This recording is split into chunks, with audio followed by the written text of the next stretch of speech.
Dr. Nuhu, I was reading this and I thought to myself, meningitis, encephalitis, I mean, these things I know that much.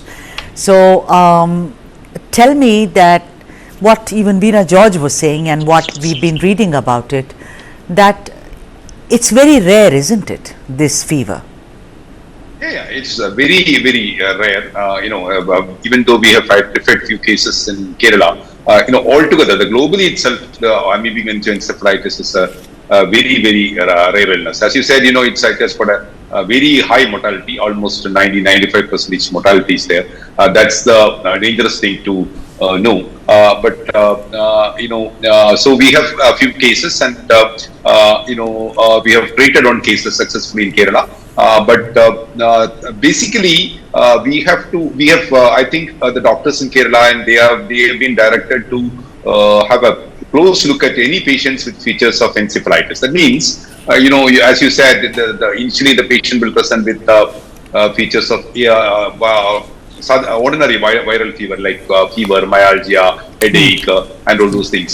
But then, when the patient develops some features of encephalitis, like the neck rigidity, the inability to move the neck, and the pain, and sudden severe vomiting, and maybe loss of consciousness, or maybe some kind of disorientation. These things are dangerous, and these are indicative of encephalitis or maybe meningitis. It's not. It is advisable to visit your doctor if there is a fever which is lasting for more than maybe 12 hours and maybe 24 hours. Right. And if there are any other symptoms, you have to definitely seek treatment. Doctor, let's talk about ponds, because in most of the cases, I mean, in Thiruvananthapuram, which happened, apparently a bunch of friends went to swim in a pond. Now, Kerala, a lot of people swim in ponds. So, do they in West Bengal? Maybe in many other parts. I mean, I know about Kerala, I know about Tamil Nadu, I know about West Bengal, because you just jump into these ponds, you bathe, you fish, you come back home. That tradition carries on, and even people who live on the banks of the Ganges, I'm not talking about river, but little ponds, they do bathe. What is with the ponds and this fever, doctor? Yeah, yes, actually, this amoeba is seen in almost in a lot of ponds, actually, and other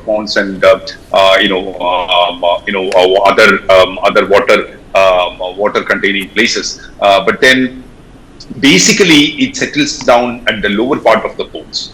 So it's we used to swim, and a lot of people used to go to the pond and they do all those things, but then they never caught this thing. But now I think probably the amoebic meningo encephalitis causing amoeba has become more virulent, maybe more toxic, and they have created they are causing this infection now.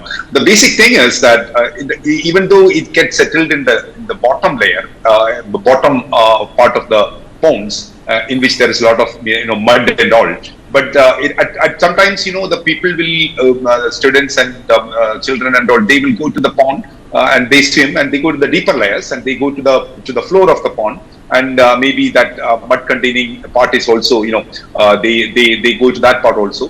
In that part, the amoeba will be there, and it will go through the nose. That is interesting, and it goes through the nose. It goes to the nose, and then it reaches the brain.